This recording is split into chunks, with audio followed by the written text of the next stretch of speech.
volunteered her time to come here today to do this at no charge and help talk to us all here today. Please welcome Dana Carpenter.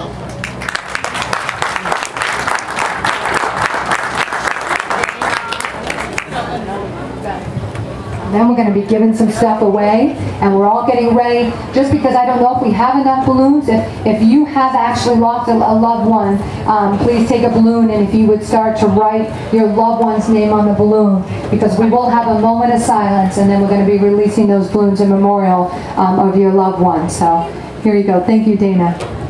Thank you, Julie. I want to start by asking a question. How many of you have ever had a bad day? And before you answer, I want to define what I mean by a bad day. You're living paycheck to paycheck, and you get laid off. Bad day. You're in a relationship with who you believe to be your soulmate, and they break up with you. Bad day. You feel an emptiness and a pain in your soul.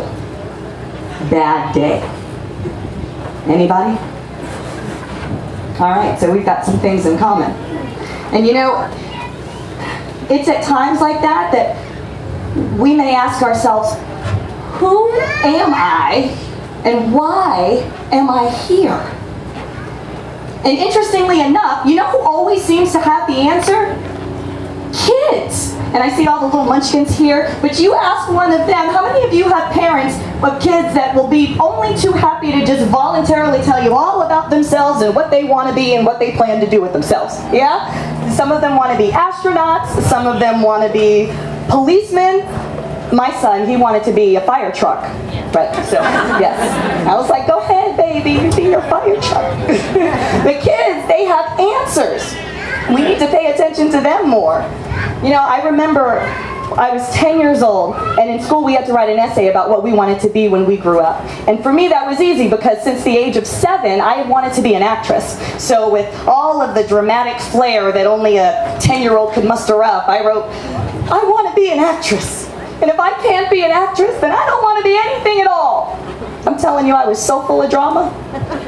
My friends will tell you I'm still full of drama, but I'm not an actress.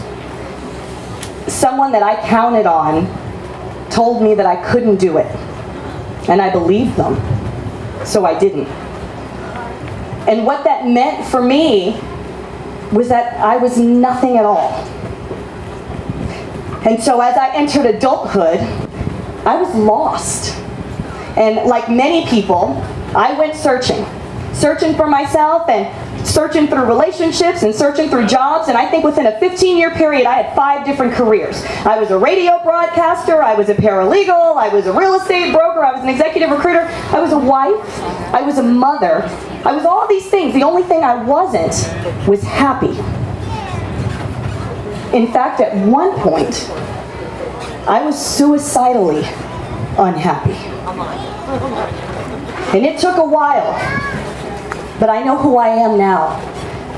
And I know exactly why I'm here. My name is Dana Pepper Carpenter, and I'm here to remind you to dream.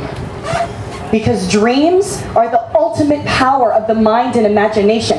To believe, because faith is the fuel to achieve anything and everything that you want. And act. Consciously go in the direction of your dreams. Your heart knows how to get there. Now, unfortunately, we can find all kinds of reasons and excuses not to follow our hearts, right? Tell me if any of these sound familiar. Now just isn't the right time. I'm not ready. I'm not good enough. Believe it or not, there was a point in my life where I actually believed I was the wrong color. The things we tell ourselves. How many of you keep a journal? Good. If you don't, I'm going to highly recommend that you start, because the things that you will discover about yourself will amaze you. I've been keeping a journal since the 7th grade, and when I go back and look at entries, I see a pattern. You know, I was unhappy with who I was, but I so desperately wanted to be happy.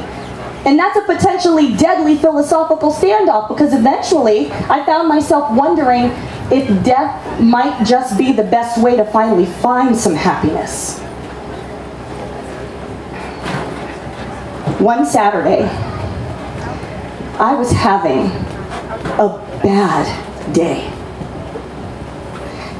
And I was alone with nothing but disappointment, fear, and self-loathing, and overwhelming sadness.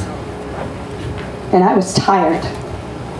I was tired of this fight. And I felt like I was out of options, because nothing I had tried had ever stopped the pain or brought the happiness that I had so desperately wanted my whole life. Not careers, not relationships, and nothing. And I surrendered. And when I closed my eyes that night, I had no intention of waking back up.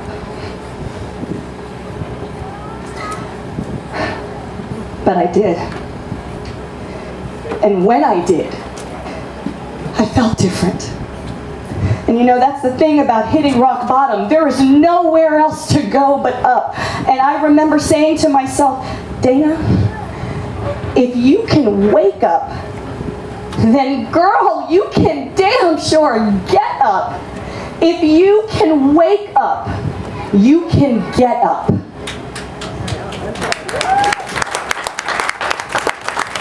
Thank you.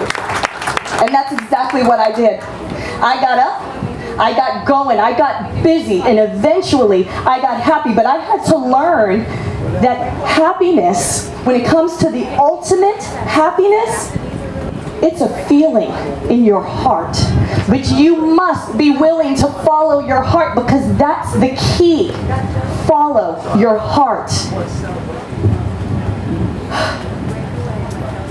It's an amazing journey.